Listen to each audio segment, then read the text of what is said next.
Welcome, everybody. Hi, I'm David Sandelow. I'm the inaugural fellow at the Center on Global Energy Policy, and we are delighted to host this discussion on Paris and what comes next, along with the Sabine Center on Climate Change Law here at the Law School. Before we start, just a few program notes on upcoming events from our Center on Global Energy Policy. We have on Thursday, January 28th, a couple of days, we have a session on Persian Gulf countries and the new oil world, and that's going to be at 5 p.m. in the International Affairs Building in room 1501. And then next week, we're very excited about this, on February 4th, next Thursday, we have our New York Clean Energy Transmission Summit, which is going to be from 9 a.m. to 4:30 p.m., also in IAB, room 1501. We've got New York Energy Czar Richard Kaufman, New York Public Service Commission Chair Audrey Zibelman, and many others coming to speak, so please come join us for that. So today's topic is the Paris Climate Conference and what comes next. I'm going to start with just a very brief background about the Paris Climate Conference and then ask our tremendous panelists up to the stage, and we're going to have a discussion. So as many of you know, including many of you who are there, on December 12, 2015, the Paris Agreement was adopted by representatives from more than 190 nations to the 21st Conference of Parties to the UN Framework Convention on Climate Change. The Framework Convention, which is often called the UNFCCC, dates back to the Rio Earth Summit. In 1997, parties to the Framework Convention adopted the Kyoto Protocol, which was widely hailed at the time, but became very controversial and never provided a foundation for global action. In 2009, at the 15th Conference of Parties to the UNFCCC in Copenhagen, there was a contentious meeting which produced the Copenhagen Accord. That included several steps forward, but it was widely perceived to be a failure. And there's much more that could be said about this history, and maybe our panelists will want to do that. So last month, countries from around the world met in Paris amid some great expectations. Even before the meeting opened, 180 nations had submitted climate action plans in preparation for the conference, and many of those plans included targets and legislation regulations that were more ambitious than those countries had ever submitted or had ever adopted in response to climate change. Media attention at the conference was very high. More than 150 heads of state came to Paris for the opening of the climate conference. This was more heads of state than had ever met in one place outside of New York. And significantly, not one of those heads of state questioned the underlying science of climate change or the need to address it in any way. It's displaying a remarkable global consensus about this issue. On the opening day of the Paris Climate Conference, there were at least two attention-getting announcements. There was an announcement called Mission Innovation, which 20 of the largest nations around the world pledged to double their investment in clean energy R&D over the next 5 years. There was also an announcement by 28 billionaires from around the world, led by Bill Gates, who pledged to invest billions of dollars of additional new money in clean energy innovation. Now, many people were skeptical that a formal agreement could be adopted in Paris. Under the rules of the UN Framework Convention on Climate Change, every nation in the world must agree before an agreement is adopted, a absurdly difficult rule. But in the end, an agreement was reached. And it was the Paris Agreement. And among its core provisions were the following. A requirement that all nations submit revised climate action plans every 5 years, and that those plans be more ambitious than the ones that preceded them. There are procedures for transparent review of these plans with more specificity to be developed in the years ahead. The Paris Agreement also established a new global goal, and I'll read it since these words were very closely negotiated.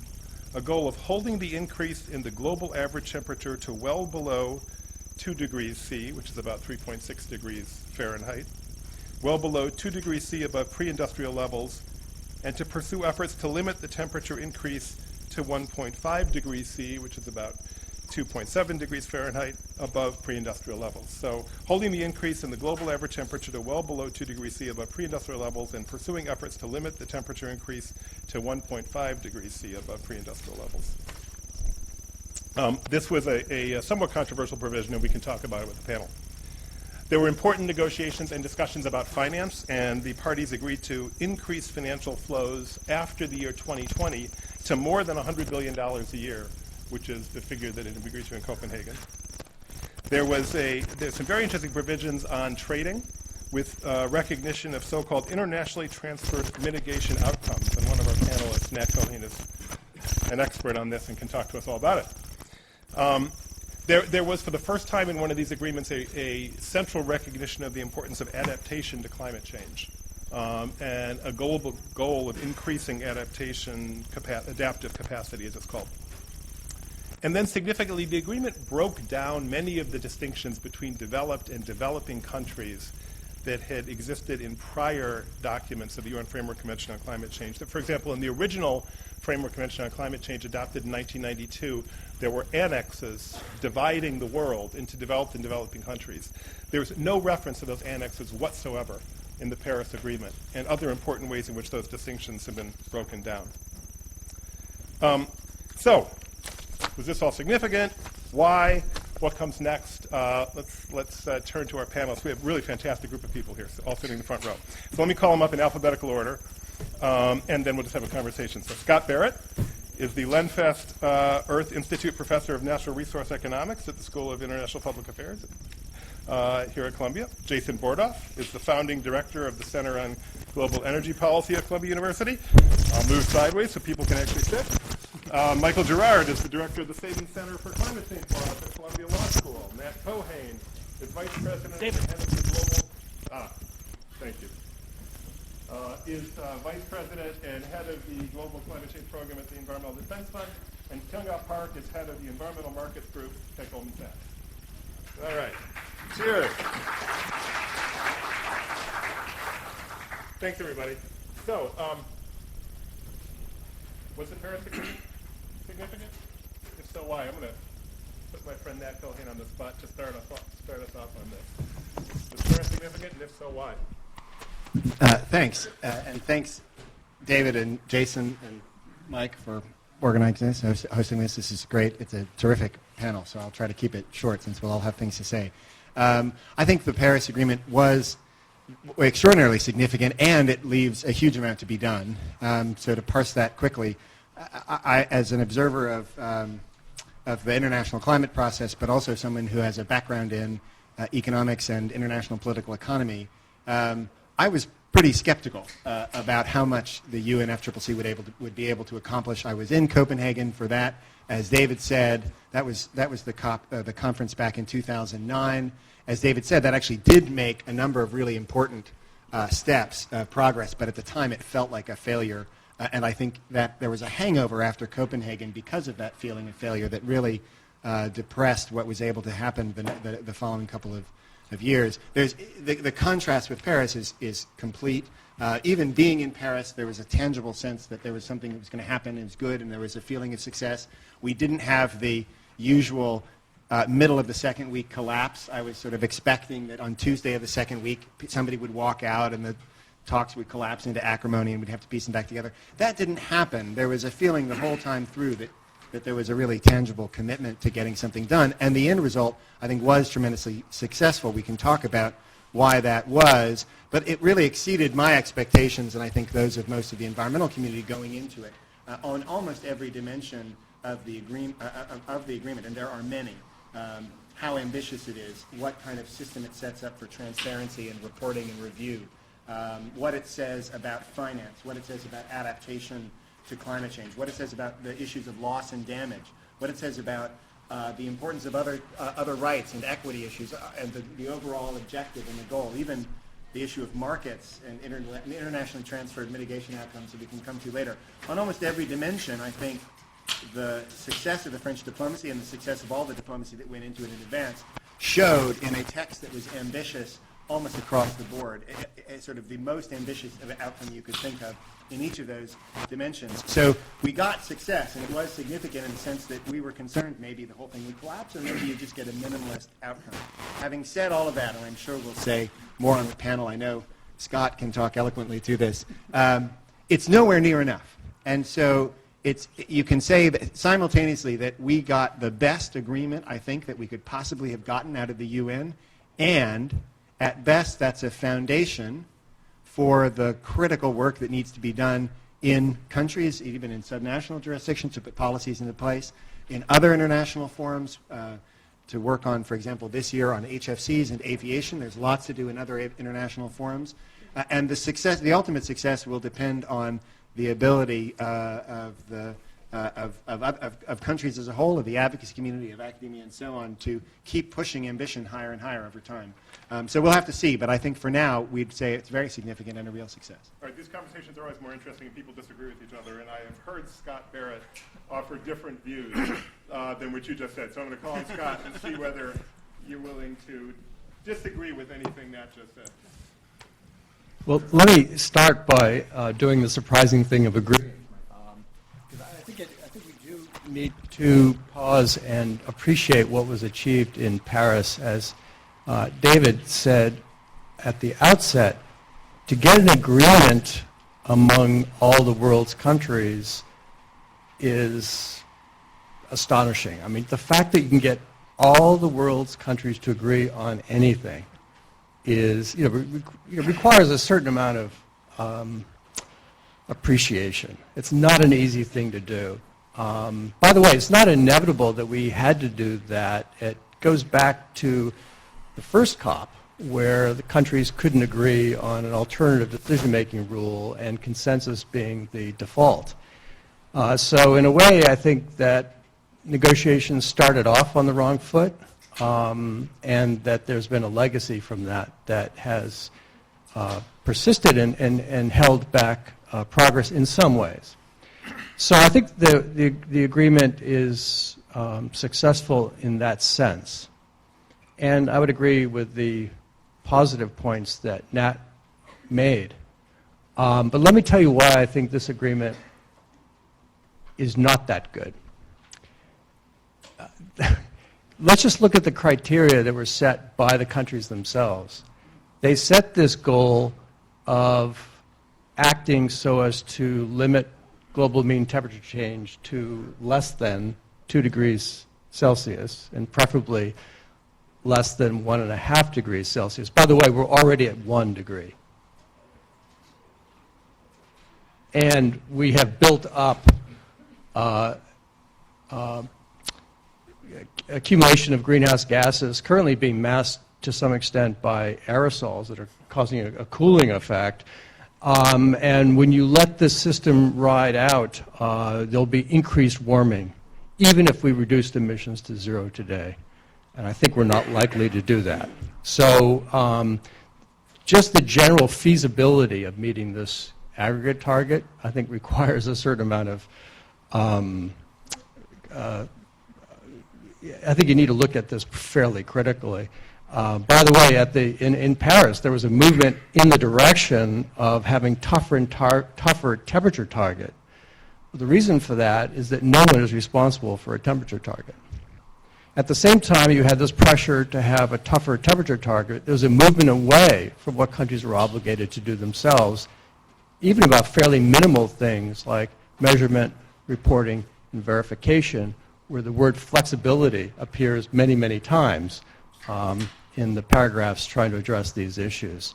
So countries are stepping away. What I think is the most important thing to understand is that the reason you got agreement from 190 plus countries is that the obligations within the agreement, the main obligations, are voluntary.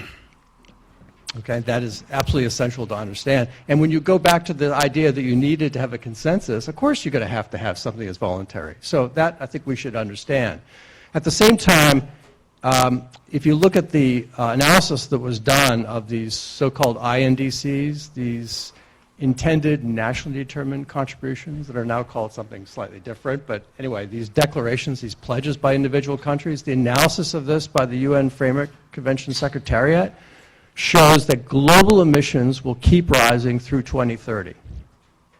So the analysis that says that something was achieved just by these pledges, and that's assuming that the pledges are going to be fulfilled, and I don't know why we should assume that, but assuming that they're going to be fulfilled, the trend that is going up is just brought down just a tiny bit. It's still going up through 2030. And then they do an analysis to say, what has to happen with global emissions if we are to have a chance, a 50% chance, of limiting temperature change to within 2 degrees C? And what has to happen is that trend that's going up, when it gets to 2030, which is pretty much when Paris, the current pledges end, the trend has to go like this, and then go down. So my question for you is, what happens in 2030 that would bring that about? I would call it a miracle, because there's nothing in this agreement that you could rely on to bring about that kind of transformation. Now, I think the last thing I want to say is that I don't want to be critical of something that I think was successful. It was successful. We should appreciate it on its own terms, while at the same time understanding it's not going to address the problem we need. So the one thing that people should not do is think, well, we did it, and now we can work on other things. We didn't do it. We did create something, as Nat said, that we can build upon, and we have to invest in making what we can from what we have, but we also have to do a lot of other things, and that relates to other things that Nat said, drawing attention to sectors and various other things that we can do to act. Thanks. So Mike Gerard, so part of Scott's critique here is that the agreement is voluntary, which seems like it's raising some legal issues. Do you have any, where do you stand on the spectrum between that and Scott? And what are your thoughts on the I'm pretty close to Scott on that. I mean, I think the negotiators were balancing three things: participation, ambition, and enforceability. It was a home run with respect to participation. Everybody signed on. It was maybe first base for ambition. One analysis says that if you add up all the INDCs, it takes you to about 2.6 or 2.7 degrees centigrade, well above what we have deemed to be the maximum tolerable increase, with the hope that every 5 years we'll come back and do better. But the only part of the agreement that even purports to be really enforceable or legally binding in the international sense is the monitoring and reporting requirements. Those could be, they have shells rather than shoulds or attempts in there, because those were already arguably required by the 1992 Framework Convention, which the U.S. Senate had already ratified, and therefore no further congressional action was necessary. Going beyond that would have required congressional action, which is impossible in the current climate. So it was necessary that none of these things be binding.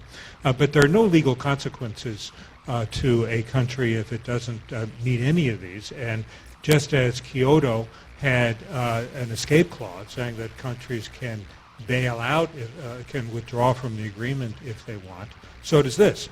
And so with Kyoto, Canada was clearly going to be in non-compliance with it, wasn't going to be meeting its Kyoto target, so it withdrew from Kyoto, and nothing bad happened to it. So this is a terrific political document, but it is far short of anything that anybody can enforce in any legal fashion. Let me bring in Kyung-Ah Park, who's the head of the Environmental Markets Division at Goldman Sachs. Kyung-Ah, what do you expect the business community and the financial community to do in response to the agreement? Sure. Before I actually answer that question, just to give you a sense for how the markets have thought about Paris vis-a-vis some of the more specific actions that have been taking place at the national and subnational level, I agree with pretty much all that has been said, in that it is, from a global diplomacy perspective, a truly significant milestone. But the reality is markets don't really react based on political agreements and temperature goals. And so it's a sentiment that came out in Paris as to where the broader global policy initiatives are likely to head. And so if you look at where the U.S. solar market performance was coming out of the Paris Agreement, on average the U.S. solar stocks, just as an example, went up about 5%. And these are obviously very volatile stocks. But a few days later, when the U.S. Congress, as part of its budget package, reached an agreement to extend tax credits, which is a primary subsidy at the federal level, for renewable energy here in the U.S. By some 5 years, which is unprecedented. It was more of a start and stop nature in terms of policy at the federal level until recently. the markets actually rallied, and in particular Solar City, which is the largest solar developer in the U.S., went up by some 30%. So it gives you a sense for how markets and investors react. Markets do much better in terms of tangible outcomes and translation into specific action. And hence why I think the point that was made about the work largely lying ahead of us, despite the fact that we have been working on this agenda, as you said at the very get-go, for almost a quarter of a century, and therefore it is a very, very important milestone, we still have to hunker down and make sure that we get this into something that's actionable and that actually has specific teeth. Coming back to your broader question around the business beyond the market reaction, I think what is absolutely important here is that despite where we are with the political dynamics here, and I think generally it's moving in the right direction, what is even moving faster is the markets and business. And leading up to Paris as well as during Paris, one of the key themes that came out is that the business case has become that much more compelling. Certainly the need to actually manage climate risk and the urgency around it, and in fact over 1,000 companies and investors came out calling for a tangible price on carbon, including many oil and gas CEOs, which is unprecedented, right? But they want certainty, and they realize that climate change is a growing urgent issue, and policy constraints are just going to go up, and therefore they want clarity around that.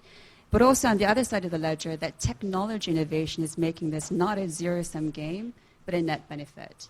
And we're seeing, particularly for renewable energy, given that energy accounts for the vast majority of greenhouse gas emissions, that's a very important part of the equation here, that it has now become economically competitive, actually without subsidies in some regions. We were together in Abu Dhabi actually last week, and I was amazed at where reverse auction prices are coming in without subsidies in what is traditionally being a hydrocarbon, obviously rich region. And even here in the U.S., in places like Nevada, you are seeing long-term PPAs now getting done at 4 cents per kilowatt hour or below. And so the technology suites have become that much more affordable, and therefore the actual trade-offs in terms of being able to move to a low-carbon energy future is not as big as it used to be. And I think that is absolutely critical, and that is going to continue to accelerate. And just one last point on that, just talking about optimism here. Our research analysts actually produced a report just ahead of Paris.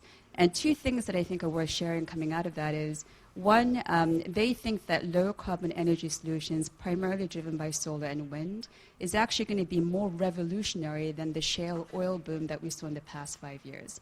In fact, some 6.2 million barrels per day equivalent of wind, onshore wind, by the way, not offshore, onshore wind and PV is going to be able to come to market in the next 5 years, vis-a-vis 5.7 million barrels per day that came online in terms of oil equivalent during the shale boom. So this is going to be truly revolutionary.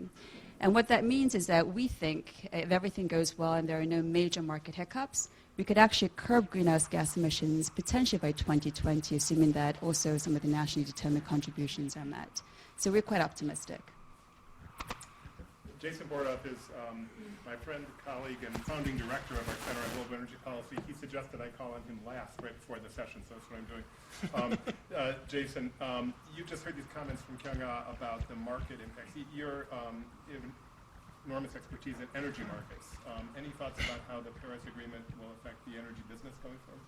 Sure. Thanks. Thanks, David, for moderating this, and thank you all for coming. And this extraordinary. I mostly just wanted to hear what everyone else had to say because it's such an extraordinary panel we pulled together of Columbia experts and leading financial institution and leading NGO in the world. So it's really a great group, and appreciate the law schools co-hosting this with us, even though it's still years and years later freaks me out to be in a law school classroom because I think I'm going to get called on when I'm unprepared and unready. And I was sitting over there while David was speaking and introducing, and saw that the people before us were talking about what is a promise, Lucy v. Zeman. I have a vague recollection of this case. Someone can look it up and tell me if I'm right. But I think the idea was something about how if you believe that someone else was intending to enter an agreement with you, and you reasonably believe that they meant to enter an agreement with you, and then you act on that intention, they can't sort of back out later. They need to be held to it. So you're like sitting around playing cards and drinking and stuff, and we agree to start a business together, and then I go off and lease some space the next day and call you and tell you I did it. You can't then say I was just joking because I had a reasonable reason to believe that you took this seriously. it's not irrelevant to what we're talking about. That 5 years from now, a bunch of countries are going to come together again, and a lot of them will have taken action to reduce carbon emissions and borne some cost to do that. And then if other countries step up and say, I was just kidding, we weren't really going to do that, were we? I don't think people are going to be able to do that and back out very easily. This is why I think the agreement actually was significant. Now, to Michael's point, we're not going to hold them to it the way you would with a contract or in a court of law. It's not enforceable in that sense. But I don't really ever think that the reason we were going to make significant progress to dramatically change the global energy system, reduce carbon emissions, not 10, 15, 20%, but 70, 80, 90%, eventually zero, wasn't going to happen because a bunch of countries got together in an enforceable way, and if one of them failed to stick to that they were going to be held to account for that in some global court. It's going to be because public support, politically, domestically, in the countries that are the major emitters, builds where people recognize that this is something that we have to do. This is also one of the worst global tragedy of the commons free rider problems, where if I undertake costs to transition my energy system, if I invest in forms of low carbon energy that, not in all cases, but in some cases will entail my bearing a higher cost to do that, it doesn't really matter if a bunch of other countries aren't doing it because it's a global pollutant. So I'm only going to do that if I have confidence that other countries are taking similar steps moving forward. I think that's why breaking down the barriers between developed and developing countries was incredibly important, and why I think this agreement was important, even if it doesn't get where we need to be in terms of its ambition on climate, even if it's not enforceable, because I view this as an iterative game. I think if we can come back together again every couple of years, the level of public concern and political support for stronger domestic action builds and builds. People recognize that climate change is as urgent a problem as many of us think it is. There's going to be more support for taking incrementally stronger and stronger actions, and if I see that other countries are doing that, I'll be more willing to do that myself. So I don't think we should view the success of this as, did this one agreement get us where we need to be? Clearly it didn't. But I think it begins a process that allows you to have this iterative ratcheting up of ambition over time. Is that definitely going to happen? It's certainly not definite, but I think it's a really promising way to move forward. And given the lack of success we had over 25 years with trying to get a globally binding agreement for all countries, I think this is potentially a more promising way forward. Now, you also hear people say, to your question, David, what does it mean for markets, and how are markets responding, and what kind of price signals are people getting to invest in clean energy? When you see the momentum coming out of Paris, the level of public support for that, the Pope spending the majority of his time in the Rose Garden talking about climate change, the governor of the Bank of England talking about systemic economic risk from climate change. This isn't just, card-carrying left-green NGOs. This is a broader set of people talking about why this is important. I think that helps build public support over time. But to be clear, we are way, way, way far from where we need to be going now. We're in the midst of a historic oil price collapse, not a little bit because demand is weak, but mostly because we have we're drowning in cheap oil. We have more cheap oil than we know what to do with. So there's a huge amount of inexpensive hydrocarbons out there. The price signals that people are getting are that we're going to be, to invest in those energy sources for a while. Coal's a little bit a different story, which is facing a lot of headwinds now. But we still clearly have a lot further to go to try to get the price signals right to help people dramatically, and on the scale of the trillions of dollars needed in the global energy system, shift investment toward lower carbon forms of energy. Now, when you think about Jason's thesis here, you're in the front lines of this organizing. Is the Paris Agreement going to help that over the years? So I wanted to pick up on Jason's point, because I think the iterative process he laid out is, if the Paris Agreement is successful in the long run, it will be because it puts in place an iterative process that builds ambition over time. And I was thinking back on Scott's comments, and there's a sort of irony here. Well, I don't know if it's an irony, but the thing that often gets the headlines and the most attention is the goal. And as Scott said, 2 degrees increase in average global temperatures over prehistorical times is already an incredibly ambitious goal that, if you're really hard-headed about it, is very hard to see how we can achieve. That doesn't mean it shouldn't be the goal, but boy, it's going to be difficult. So saying, oh, you know what, it should be 1.5 degrees. Okay, that's, from an advocacy point of view, fine. But, great, I'm always glad to be more ambitious. But that's not what really matters about the agreement, ironically.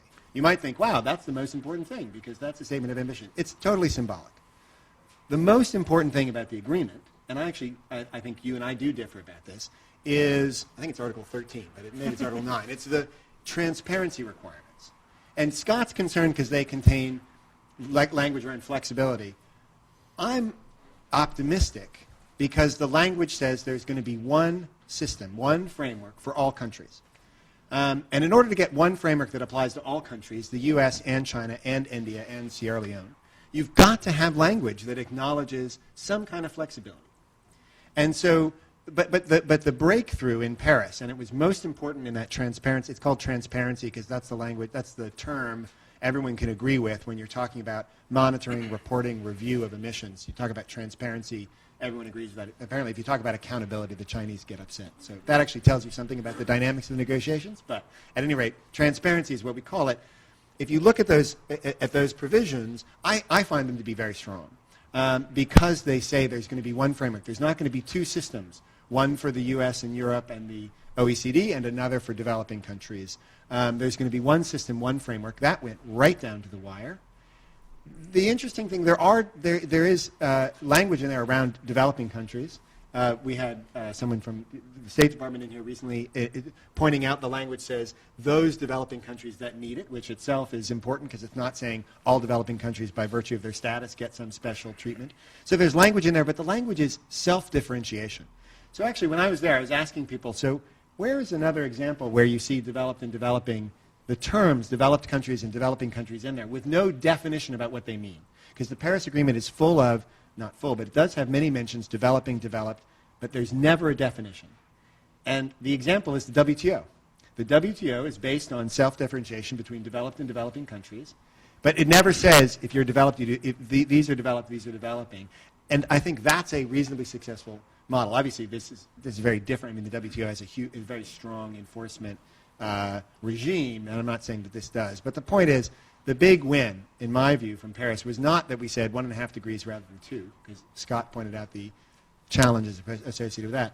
It's that we have a system for monitoring and reporting and transparency that applies to all countries. There are provisions for developed countries, which the US and the EU put in there to help developing countries meet that higher standard. There's what we call the ratchet mechanism, which starts in 2018. Now, this is not an enforceable ratchet mechanism, but it's good, strong language in the agreement. Every 5 years, countries have to come, starting in 2018, countries have to come back and do a stock take. That's the art, another term of art. They have to take stock, so taking that and turning it into a noun. They have to take stock of progress that's being made, and at least that provides an opportunity every 5 years for us, for NGOs, for academia, for other countries to come in and say, we're not doing close to enough.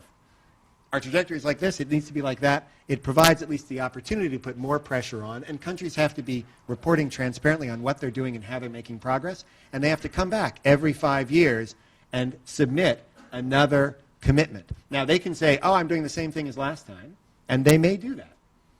But there's at least the opportunity to put some pressure on countries to ratchet up ambition and to have the transparency to know what they're doing. And that's the only way that we're going to be successful, or that the UN is going to contribute to success, is by putting that kind of transparent framework in place. So that's why I agree with everything Scott said about the goal and the challenges associated with it, but I am more optimistic because of those transparency provisions. Not that they're guaranteed to work, because they're not enforceable in any international court, but because I think they provide the basis for a ratchet over time that could build ambition.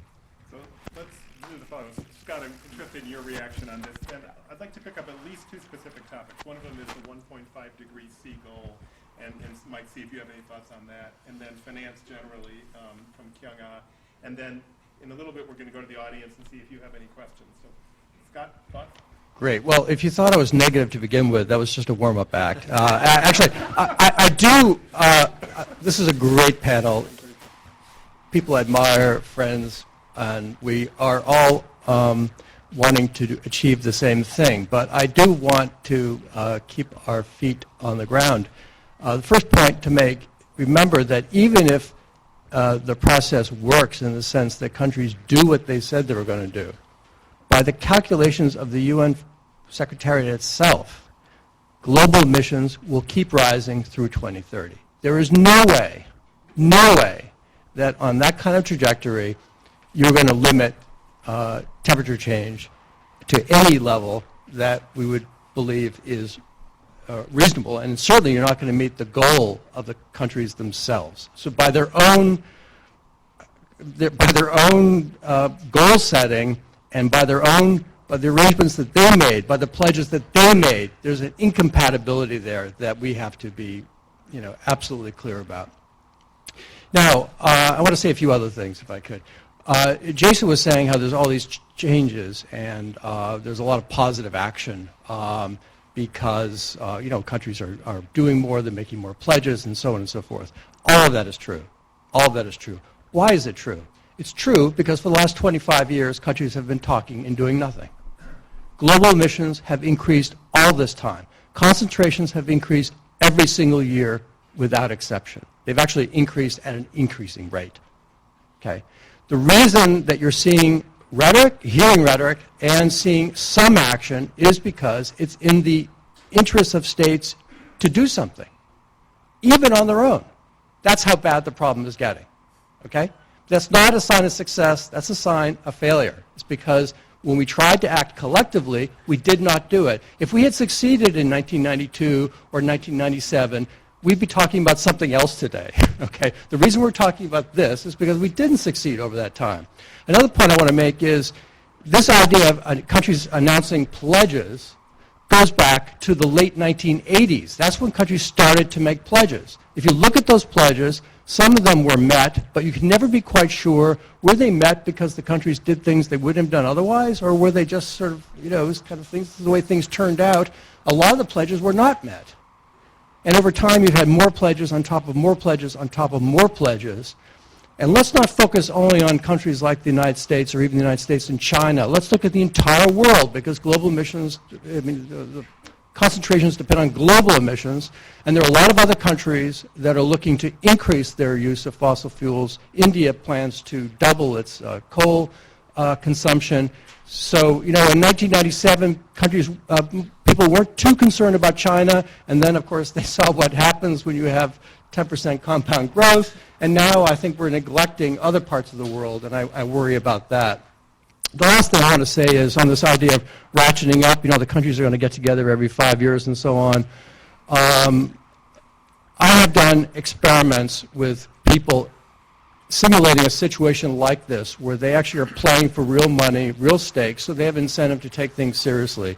They're allowed to choose a collective target. They make individual pledges for what they will do to contribute towards meeting their collective target, and then they make actual choices that will determine what happens. And what you find is that they set very high ambition. Their pledges come in below their collective target, and their contributions come in way below their pledges. And when you have a review process and they meet repeatedly, it does not help. Now, I don't want to sound completely negative because I'm not. I'm not here to be critical in the sense that I think this is a bad agreement. Given that you need a consensus, this is a good agreement. David said at the beginning, there was none of this talk you hear from Republicans about, is this problem real? And there's none of that in Paris. None of that. So let's pause and just appreciate that. Countries have identified the problem. They agree about the problem. They agree that everyone needs to pitch in. That's been said by everyone here. But what they have not done is fundamentally change the incentives for countries to act. And I think unless we change those incentives, we're not going to get a very different result in the future than we have in the past. Thanks, Scott. So for those of you listening by podcast, this is an event on the Paris Agreement on Climate Change on January 25th, sponsored by the Center on Global Energy Policy and the Sabin Center on Climate Change Law at Columbia University. I'm here with Scott Barrett, Jason Bordoff, Mike Gerard, Nat Cohane, and Kyung Ah Park. And let's turn to Mike Gerard.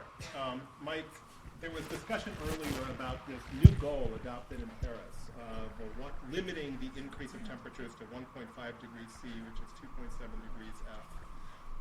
That came from the small island states, as I understand it, within the negotiations, and I think you were close to those delegations. Do you have any thoughts about that goal and its importance in this process? Well, I was working closely with the Marshall Islands, and to the Marshall Islands and the small island nations, 1.5 degrees is essential for their survival. It's also essential for the survival of parts of Bangladesh, parts of South Florida, many other places in the world. 1.5 degrees is to the Marshall Islands, as 2 degrees is to Lower Manhattan and many other parts of the world. But as we have heard, we are nowhere on that kind of pathway. We hear about the ratchet mechanism and the gradual decline. That is nowhere near what is needed even for 2 degrees. We need a quick peaking and a rapid decline, not the kind of gradual decline that we see denoted with INDCs and an every 5-year ratchet mechanism.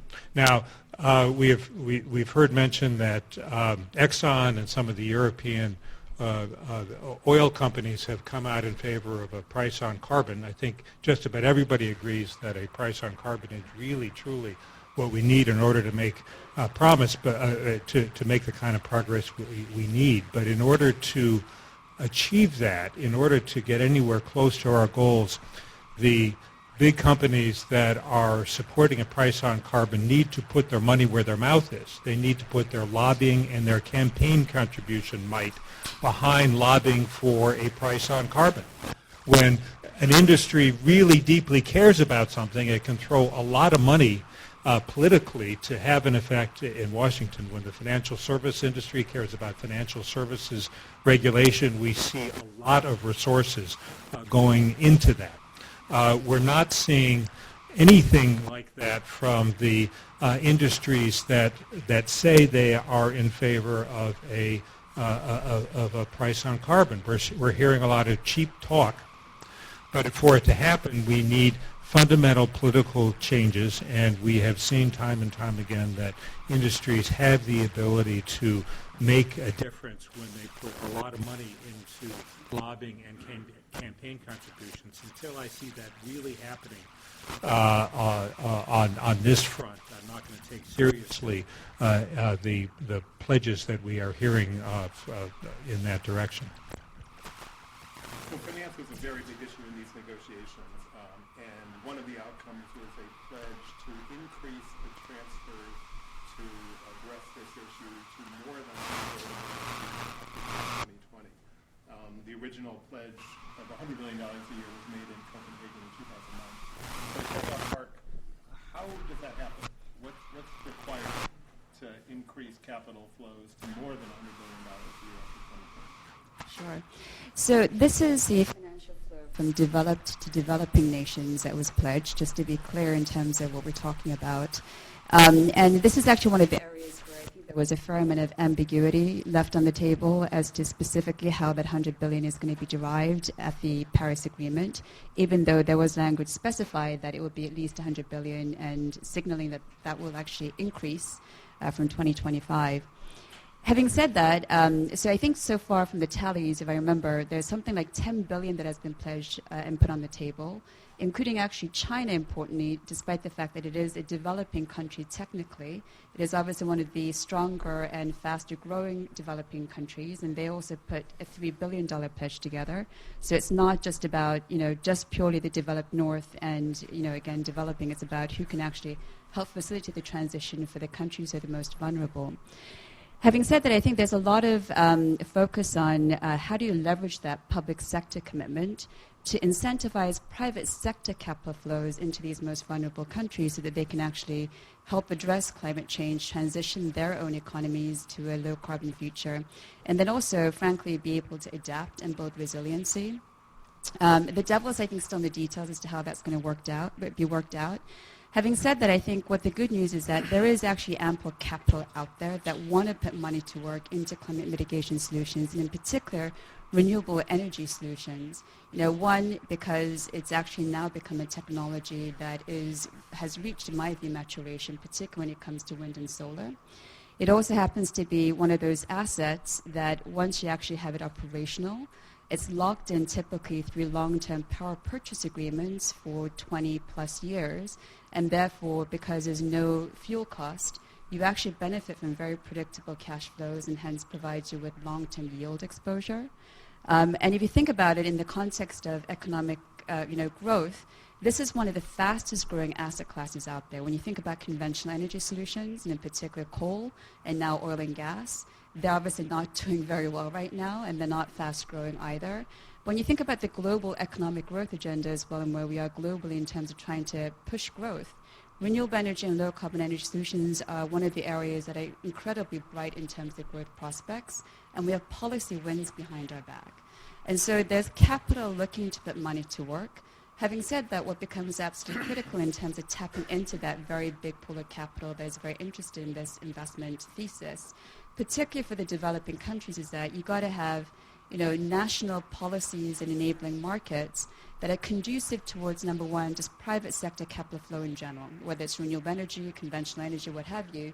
You need a market environment and a national investable environment that can attract private capital.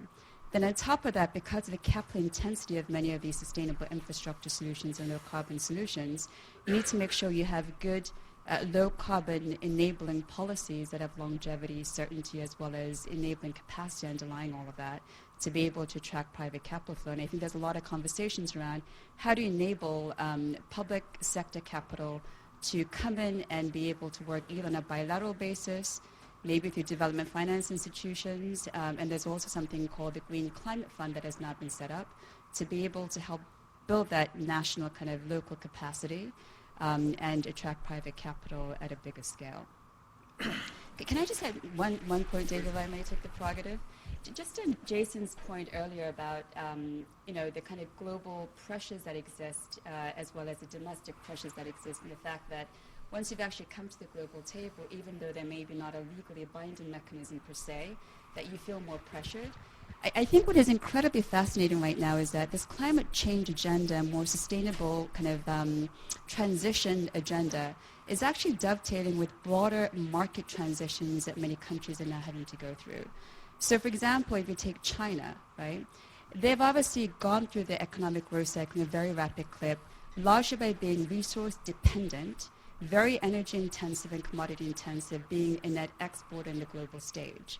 They're at this transition where now they have to actually think about more diversification of industry and economy, becoming more domestically focused, right, and becoming more nimble in terms of how they think about their growth, right? That's a transition that they're going to have to make regardless of whether it's climate change or not. But it conveniently, I think, dovetails very well with climate change issues and the fact that more broadly they have to address environmental pollutants because of the fact that their population has now come up the economic curve, and therefore they care about public health issues and social issues much more than in the past. And we've gone through that cycle ourselves in the US, and many developed countries have gone through that same cycle, and China is at that cycle. And so I think that broader macro environment and that transition that they have to make is going to be a very big driver of why they're going to have to address climate change issues, air pollutants, and more broadly environmental pollutant issues. And they're going to harness technology and the markets to be able to do this. And so I think that's one of many examples. Again, in the Middle East, when we're sitting there, they have the same issue right now with oil and gas prices being low and some of the social challenges that they've experienced since the Arab Spring, and hence why they're harnessing renewable energy and green innovation as a way for them to transition their economy as well. So you see many of these broader imperatives that I think are dovetailing very nicely with the climate change agenda. Jason, do you want to pick up on any of these points? And one thing in particular, you've written a very interesting piece calling for something called a competitive low-carbon challenge. You want to just say a word about that idea? Yeah, I'll come to that in a minute. Thanks for pointing that out. You may have copies outside. I'm not sure. Hopefully we do. But I actually just want to put in a small defense of my colleague Scott over here, and just make clear. I think I really don't agree with almost everything that's been said. And I think that that's important that you can agree with everything that's been said, meaning that the factors that you just heard Kyung-Ah talk about, I agree with. Whatever the GDP growth rate of China is going forward, and we're not exactly sure, it's going to be lower than it's been in the past, the energy intensity of that growth will be much lower than it's been in the past. If you look at the dramatic improvements in low-carbon technology, the falling costs of solar, driven by economic incentives alone, we're going to see incredibly exciting growth rates for renewable energy and for improvements in energy efficiency. All of those things two things can both be true. One is that the growth rate of solar and wind and renewables is huge, that a lot of people make a lot of money in renewable energy, and that 30 or 40 years from now, the majority of the world's energy comes from fossil fuels. Those things can both be true. There was an article I saw on Bloomberg yesterday. The headline was, "The way humans get electricity is about to change forever." And it was Bloomberg New Energy Finance data, and they had an article about some of the data. At the bottom, there was a chart. And the chart had coal with a straight line, and gas with a straight line, and oil with a straight line, and a huge growth triangle for renewables. That's really exciting. But that's not changing the way we get energy forever, particularly when this is a pollutant that's up there for hundreds of years, and you need to kind of quickly, after some period of time, start bending the curve and going towards zero. That's the same with Paris. I mean, I agree with Nat that Paris was a success relative to what was achievable, building a foundation that we can, doesn't mean we will, build on to increasingly ratchet up ambition. But I do I agree with Scott that if you look at, I don't think this transition to a low-carbon technology happens because it turns out that zero-carbon sources of energy are the cheapest way to power the global economy and pull 1 billion more people out of poverty. Even concerns about local air pollution in Delhi, Beijing, and other things, it is going to happen because we internalize the social cost. That's what government fundamentally exists to do. It's going to happen because of policy, and policy is nowhere close to what it needs to look like to get there. So that's the first thing. The piece that I wrote with Carlos Pascual, who used to lead the Energy Bureau at the U.S. State Department, was with us briefly here at Columbia before going on to do other things, was a short idea that we're going to spend some time fleshing out, hopefully, looking at ways to build on work that the UN Sustainable Energy for All initiative had done and some others had done to try to build a capacity, a mechanism within that structure to go to countries that sort of take the right steps and are looking for how to figure out how to improve their regulatory environment and make their domestic investment climate as attractive as possible to foreign capital to come in and invest in lower carbon forms of energy, because you need the right policies in place, but a lot of countries, particularly in emerging markets, whether it's the way they structure city gate gas prices or tariffs that they have in place or regulations for building out new infrastructure, have a host of barriers that prevent the very large amounts of capital that come from some of the world's largest companies that might be interested in going in to do this, present barriers to going in to do that. The law school's done some great work on this also. So that's sort of a broad brush idea that we're going to try to see if we can kind of put into practice now, because we're not going to be able to achieve the trillions of dollars of new capital that we're going to need to finance this transition from government spending alone. Most of it's coming from the private sector if we get our incentives right. Can I say a word about finance? Just to say a word about finance, one of the wonderful things about mitigation, about renewable energy, is it generates a revenue stream, and so you can finance it. Not so with adaptation. Most adaptation measures do not generate a revenue stream. As we go beyond 1.5 to 2 and further beyond that, the adaptation needs are going to become increasingly immense. Just all of the projections are that it will be in the hundreds of billions of dollars a year that will be needed for adaptation. And does anyone see a pathway for that magnitude of adaptation finance other than just foreign assistance, which we know is very vulnerable to political winds, not only in this country but in many other parts of the world? Great. We have lots of expertise in this room. Better know. Some on stage, more in the room. Any questions for our comments, thoughts? Sure. And please tell us your name and affiliation. And I guess, yeah, we don't have mics to pass around to just shout out. You can repeat the question.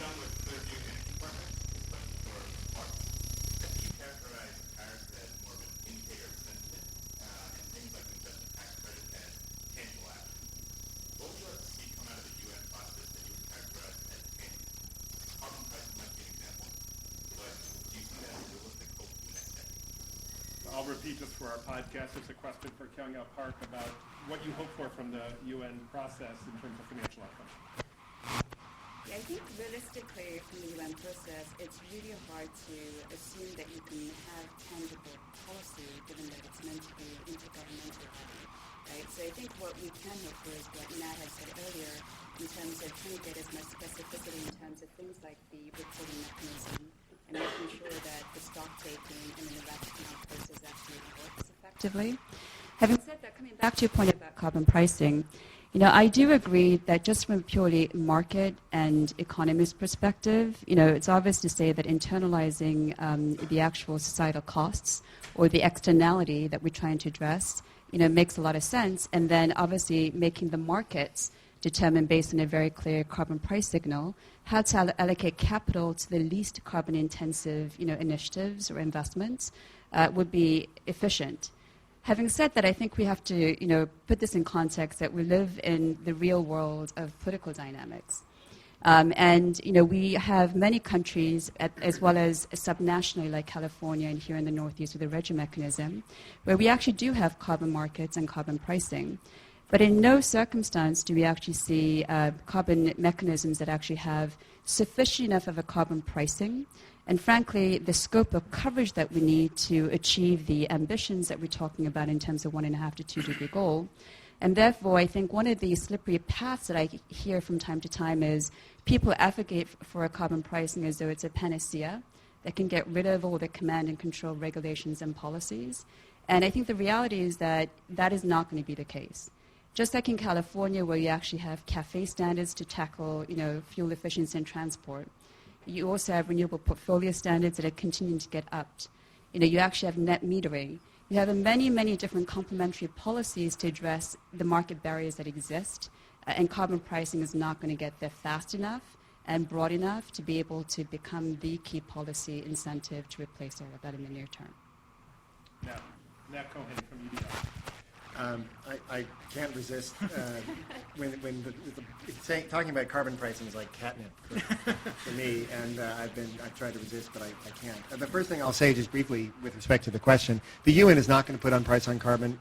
Not in the next decade, not in the next 2 decades. Wait. I mean, the role of the UN is what we've seen it do in Paris, which is provide the foundation and the basis. I believe to provide the foundation for more effective national cooperation and national action, and hopefully other forms of plurilateral and multilateral cooperation I'll get to in 30 seconds.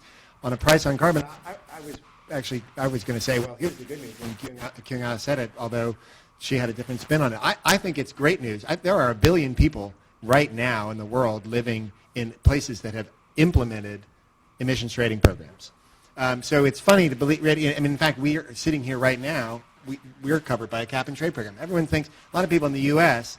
who follow this issue and remember the congressional battle, which many of us, I was very closely involved in 5 or 6 years ago, where we failed to get comprehensive cap and trade legislation in this country, in the U.S. Congress. Many people think, well, gee, I guess cap and trade is dead. Actually, that it's not. California has a system that covers 85% of its economy, of its emissions. China is putting in place a system that has a goal of doing it by 2017. I wouldn't be surprised if it ends up slipping by a year. California slips by a year. California has linked up with Quebec, and now Ontario wants to join them. Mexico is saying it wants to join. RGGI, the Regional Greenhouse Gas Initiative in the Northeast, has a cap and trade program. As Kyung-Il says, these are not ambitious enough yet, but they are the institutions in place, and even RGGI is starting to get more ambitious. California is starting to get more ambitious. So we have the institutions in place to increase ambition and over time increase the carbon price. And of course the EU has had an emissions trading system that's had its ups and downs, but is still functioning and provides the strong institutional basis going forward for the EU to strengthen its ambition. So we have a carbon price in places, over 50 jurisdictions worldwide, places where 1 billion people live. That's not even counting when China gets it nationally. So we've got the tools, and we actually, I think, are making progress on that. It won't be sufficient by itself. As Kieran says, you need some other complementary policies. But I think when we talk about putting a price on carbon through an emissions trading program, we've got that in place in a number of places. So we need to build on it. We need to make it more ambitious. But I'm sort of an optimist by nature. It's an occupational hazard because I couldn't do this day in and day out if I wasn't. But I think we have the tools and the policy solutions we need, and we have a lot of work to do to make them ambitious. Do you think the Clean Power Plan is going to add to that? That was my question. I think, so the people I talk to who are most involved working day to day with the states think that at the end of the day, after the dust has settled on the legal issues, and for those of you who followed on the line, I'm sure Mike knows much more about this, but the D.C. Circuit Court of Appeals last week rejected the industry's request for a stay of the Clean Power Plan. So the Clean Power Plan, which is the Obama administration's plan for reducing greenhouse gas emissions from electric power plants, is moving forward. The case still will be heard on the merits, but for now it's moving forward. And I think there's going to be legal skirmishes. I think the Clean Power Plan will stand. The Supreme Court has said already that the EPA has the duty and obligation to regulate greenhouse gas emissions. And I think once the dust settles, you will see, I don't know how you will see a plurality of, well, I don't know what a plurality, maybe a majority of states, maybe a couple dozen states, putting in place emissions trading programs as the backbone of their state plan to meet the Clean Power Plan. Is that the same thing as a national comprehensive cap and trade program? No. But it could change the politics. It could put in place new institutions. I mean, imagine, it's not out of control, it's not out of the realm of possibility to think that Georgia or Missouri could have a cap and trade program for the electric power sector. And that would totally change the dynamics of the politics of that issue. Judah.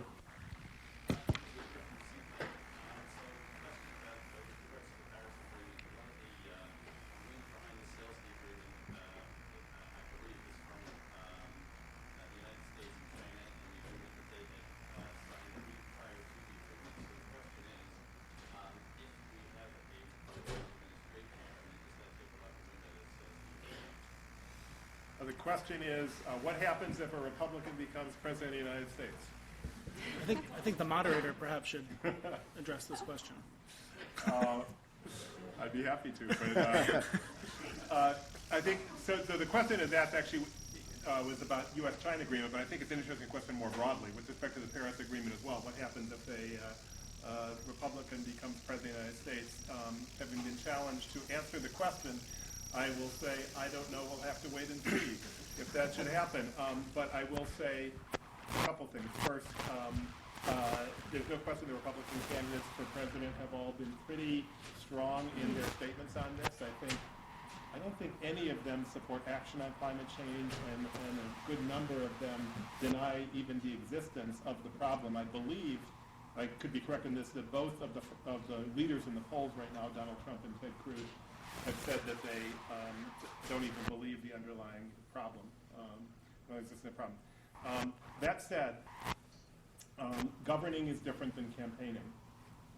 And I think it's interesting to analyze what the impact would be on the United States standing in the world and its interests if the next president of the United States were to take actions like withdrawing from the Paris Climate Agreement or fundamentally changing course on climate change policy.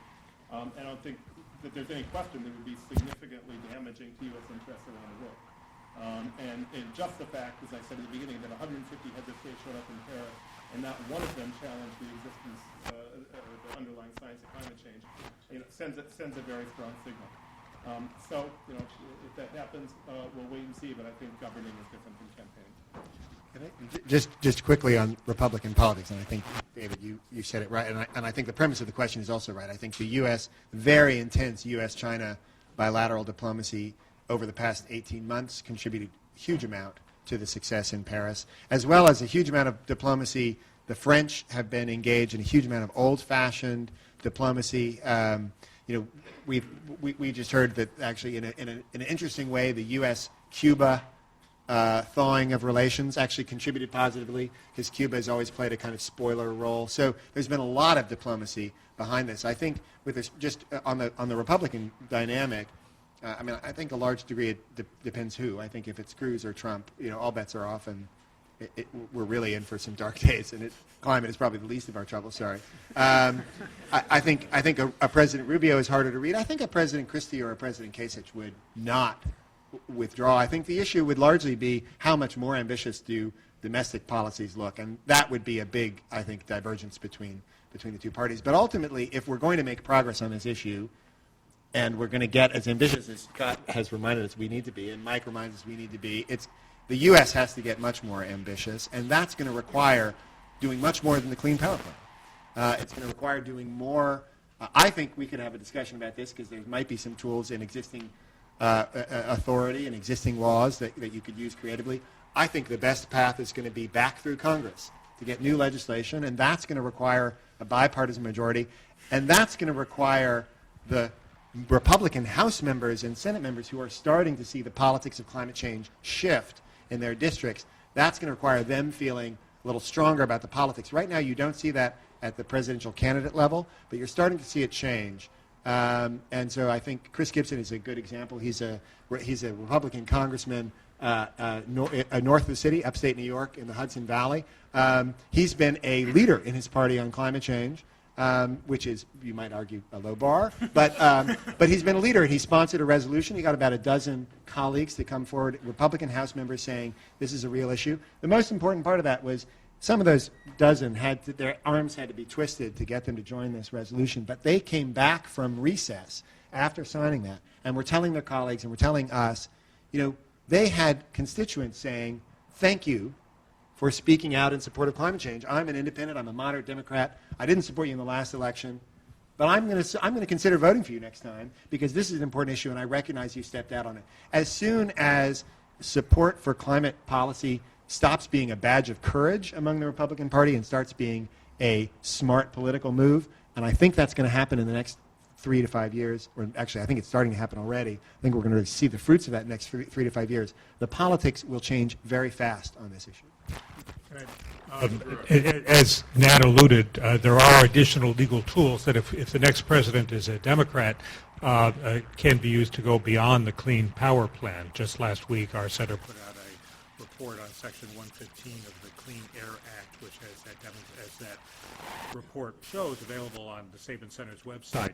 There is a very significant tool available. Now, on the other hand, if any of the Republicans win, I just think back to 2001 when George W. Bush took office, a president who is, in retrospect, far more moderate than any of the current Republican candidates, and is too far to the left to get anywhere in today's Republican primaries. But one of his first acts was to repudiate the Kyoto Protocol, which hurt America's standing in the world, but he went ahead and did it. And we had 8 years of slow walking, and the Supreme Court in 2007 ruled that EPA needed to move forward, but even for the remainder of the administration, move very slowly. So I think that if that is the outcome, and if these candidates do anything resembling what they said they will do, it's a very, very dark situation indeed. And some of the hope is that at least some of the candidates, we don't really know what they actually think. We pretty much have no clue. And so we're waiting. We would be waiting for the event. Yes, sir. Coming from 25S from fossil fuels, what impact will TPP have on cap and trade regulations by individual states in the United States? TPP. Yes. The question is about the Trans-Pacific Partnership Trade Agreement and what impact it will have. Any thoughts or reactions? Well, we had a program on that last week on the effects that the Trans-Pacific Partnership would have. And automatically, it would not automatically have any impact. The question is whether it would create the ability of some foreign investor, to start a proceeding saying that some particular state regulation is a problem. Now, I don't think that it would be aimed directly at a cap-and-trade program, because a cap-and-trade program would increase the price but not prevent anything from being used at all. It could conceivably be used to attack some of the efforts that are being used to advance these efforts. It creates a forum for that. Yes, it creates a forum, an arbitration tribunal with a very uncertain outcome. And would a plaintiff have to allege discrimination on the basis of national origin as part of it? It would be much better if a claimant were able to show disparate treatment. That would make a big difference. But if something were to amount to an expropriation where it would render your certain property, like certain fossil fuel reserves, worthless, and if there had been reason, particularly if that came as a surprise, then there are some claims that are already being talked about. I don't want to get too dire and predict that they would actually succeed, but there's some claims that are being discussed. Other questions? Yes, sir. I'm not going to the does the Paris Accord affect in any way the military sector of the countries it's signed? The military as a sector will represent a very large proportion of the use of fossil fuels, apart from the political aspect as well, being detonators for most of the wars that's taking place in the world today. What provisions have been done to address that gorilla in the room, so to speak? Question is about the military, and does the Paris Agreement affect the military, which, according to the questioner, is the source of lots of emissions of heat-trapping gases? Thus? Not explicitly in any fashion. Obviously, it will greatly affect the military as the temperatures go up and we have more global instability. And that's why certainly the U.S. defense establishment is very much in favor of taking strong action on climate change, because they're going to be literally on the front lines if we have a lot more climate change and a lot more global instability as a result. Yeah, no, I think it presents an opportunity for countries to try to meet their INDCs. So if you have a target and you look, how can I do that within my country? One opportunity is to find ways to reduce the significant use of energy in the military, and the U.S. has done that, has prioritized it. A lot of opportunities for R&D and new technology, driven both by concerns about climate and also the significant resources used just to transport fuel into the field, which is costly and entails risk to our militaries. So I know that's been a priority for the last many years. Just to add to that, there have been some reports out of the U.S. Defense Department and some particularly strong statements by groups of retired military leaders, generals and admirals, about how climate change is, in their terminology, a force multiplier with respect to the threats that the United States faces. And so a lot of concern from those groups about national security implications. Sir.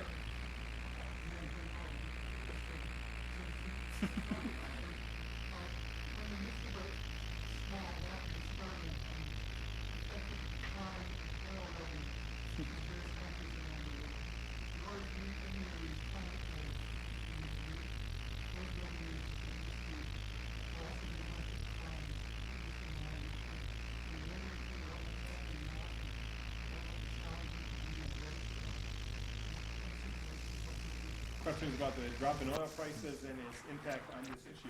Jason Borda.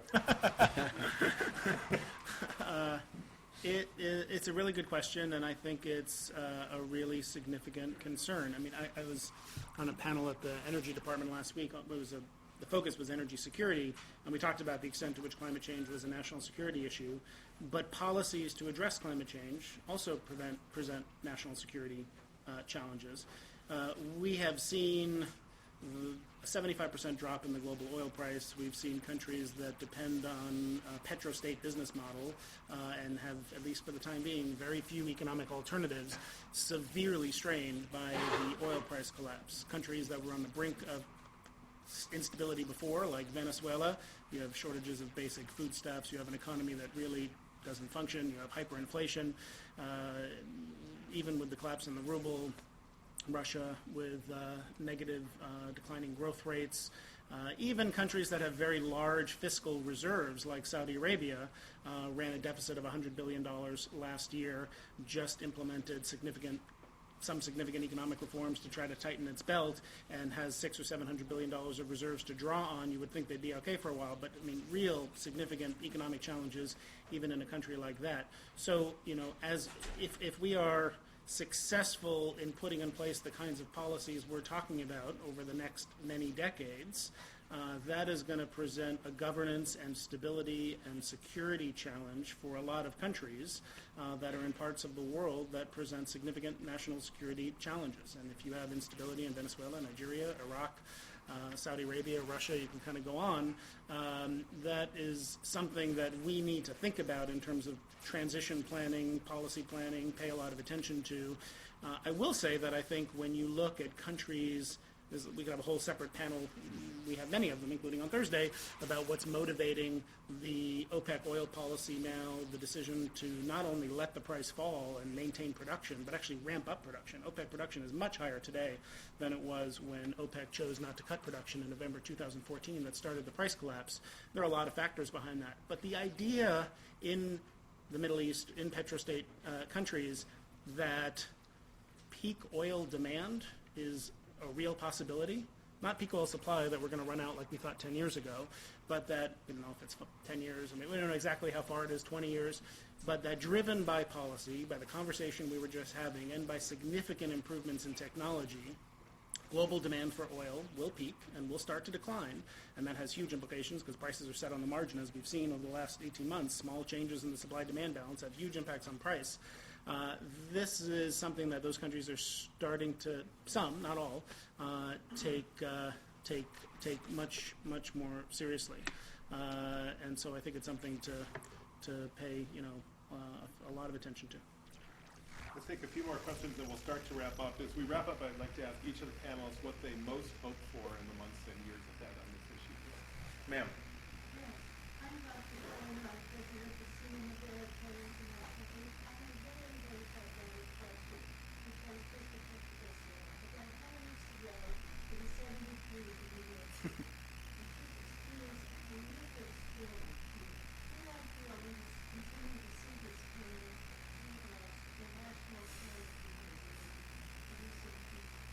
Questions about climate disruption and noting that it was, warmer on Christmas Day than on July 4th here, I believe, and that we just had a record snowfall over the weekend. How likely are we? We don't have any climate scientists on the panel, but would anybody like to take a stab at that? So I try to speak to climate scientists as much as I can, and my understanding, and others will on the panel will also have, I'm sure, similar. May have nuances to add, but the kind of weather patterns, not just what we're seeing this week or a few weeks ago, because there are lots of other explanations of those, but the kind of dramatic, the extremity of the weather patterns is something that is consistent with, as an overall trend, is consistent with climate change. We often talk about the goals, we talk about it in terms of mean global temperature changes of 2 degrees Celsius or 1.5 degrees. And it's hard to understand why that's such a big deal because, it's probably 2 degrees warmer today, right now outside than it was when I went out for a cross-country ski this morning. So 2 degrees doesn't sound like a lot, and 1.5 degrees sounds even smaller. And of course, as probably most of the people in the room know, the real issue is that you're shifting the whole distribution of climate change of climate events. You're shifting that whole distribution up, and so the mean is shifting. The average temperature globally is going up by a couple of degrees, but the temperature in the poles is going up by much more, and the number of time, the frequency of extreme events is going way up. And so that's true for the number of hot days in Texas that are above 100 degrees is going to go way up. That's true for the probability of sort of events at the tail is going up. At the same time, in terms of precipitation, you do have things like, warmer air in general holds more moisture, and so the climate models predict bigger snowfalls, bigger rain events in the northern hemisphere when it does rain. Does that mean that yesterday, that the past couple of that the weekends, a storm was a direct product of climate change? No. Does it mean that the El Nino experience we've been, the warm weather we've been having is a product of climate change by itself? No. We obviously know there's El Nino, these patterns. But we do know increasingly we're able to see the signal in the noise, and we're able to see that the probability of these extreme events is increasing. And what's really interesting, in the last 3 or 4 years, so 5 years ago, even if you had a climate scientist, they would have said, well, No, we can't discern, any one event can't be called climate change, and that's true. But now we're realizing that you can attribute an increase in probability of extreme events to climate change. When Hurricane Sandy came, the fact that sea level has risen by a foot, that made the difference between breaching the 10.5-foot threshold to flood the New York City subways and not. And I've seen, there's a great chart that shows top 12 storms of the past century.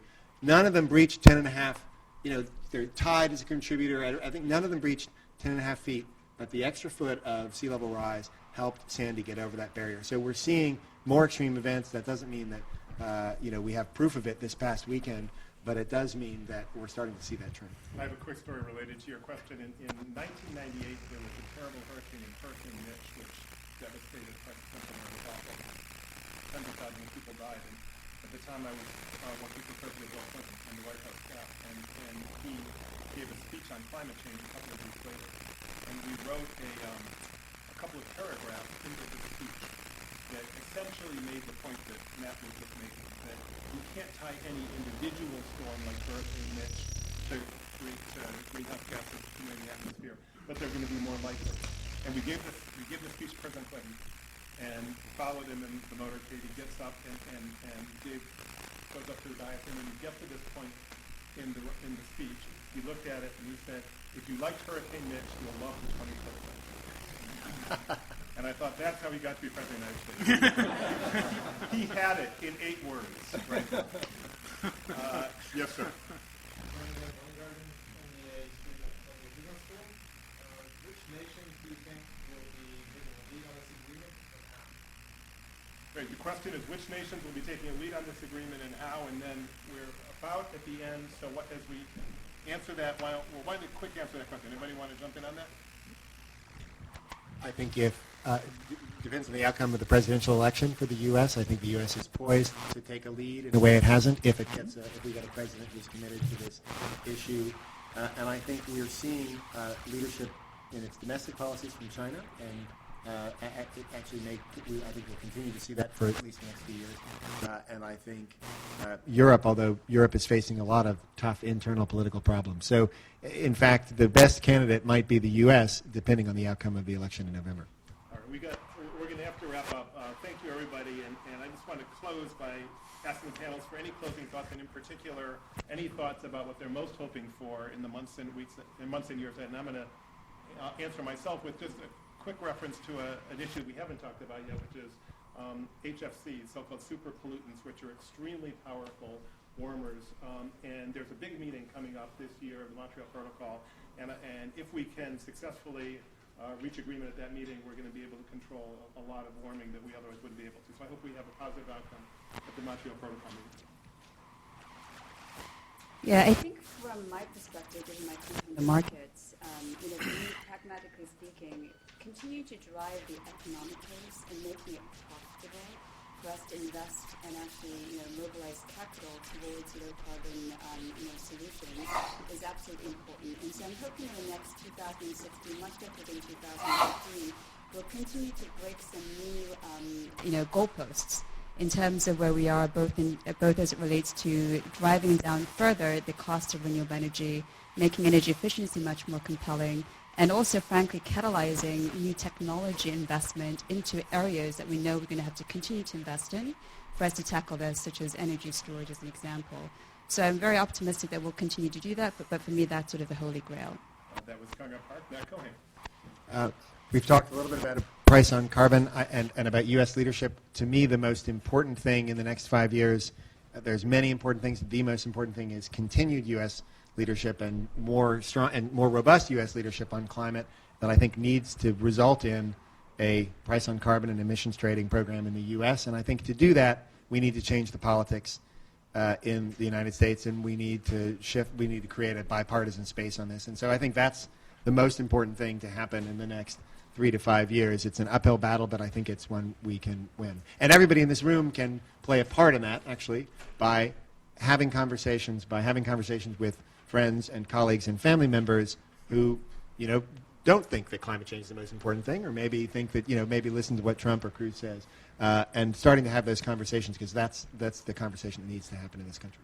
Michael Gerard. So it's already been said many times. I think the outcome of the election is far and away the most important thing that will happen this year in the world relating to climate change, and not only the White House, but also the Senate, which is in play to a certain extent, and state houses. I think all of that will make an enormous difference. Lisa Warner. So I'm hopeful for two things. The first is that last night's canceled Springsteen concert is rescheduled when I'm in town. That is really important, because I was looking forward to that. But on this topic, I guess the thing that I think I'm hopeful of, moderately optimistic about, and that I think will be necessary to move the needle, is a significant step change in public opinion on this issue and how high the public rates it relative to other priorities. If you poll the American public, people broadly accept the science of climate change, know that climate change is real, know that it's caused by human activity. It's not that high on their list of priorities. Well, it's like 20 or 25. Lots of other things rank higher. And that drives the political process. So, if you think about, there's obviously a lot of reasons these issues are different, but just who would have thought just a decade ago that gay marriage would be legal in most states and most Americans wouldn't care? I mean, the extent to which public opinion on that issue changed really quickly was in retrospect really quite striking. And the question is whether we can see a similar shift in public opinion where this quickly rises to become, one of the top issues that broadly public opinion thinks that we need to move more quickly on, because I think that is going to be necessary for the political action to follow. Scott Barrett. You think I'm going to end on a negative note, but actually I'm not going to do that. I do want to repeat that the central problem about climate change is enforcement, and that if the world had strong enforcement capabilities, we would already have addressed this problem. That's the central problem. Now, two positive things. David, thank you, by the way, for chairing this meeting. It's great to have you at Columbia and to have you organize and participate in events like this. David mentioned an amendment to the Montreal Protocol, which is a beautiful agreement, a beautiful agreement. It would make you fall in love with the whole idea of multilateralism. It would wash away all your cynicism and negative thoughts. Why is it beautiful? It's beautiful because it actually does have enforcement capability through the threat, a credible threat, to restrict trade between parties and non-parties in fulfilling their obligations. Now, you might say, well, let's just do that for climate. It's harder to do. But the main point I want to make is that that agreement works because it has that capability, so that this amendment that David mentioned, I'm 100% confident will succeed. And it will be negotiated, and it will succeed. And that's a very good thing. I don't think we should look at that as just an isolated phenomenon. Well, yeah, that's Montreal, that's easy. That's what people always say. Why don't we look for more opportunities like this one? Because that will work. That's working with the grain, as it were, of the international system. I'd like to see us do more of that. The second thing I want to say that was positive, I hope my reputation is not going to be ruined here. The second thing I wanted to say was that if you innovate to reduce the cost of alternatives to fossil fuels, that innovation, that reduction in cost, will cause these technologies to spread worldwide through markets. You don't need to have much government involvement. You don't need to have a successful international agreement with enforcement capabilities. The markets will do it. So I think another thing we need to be focusing on are there key technologies that would have this kind of transformational effect, because we have to accept the international system for what it is for now, and these other approaches that we can take, working with the grain, again, as it were, of the international system, these would be much more successful. It's been a tremendous panel. Please join me in giving them a big hand.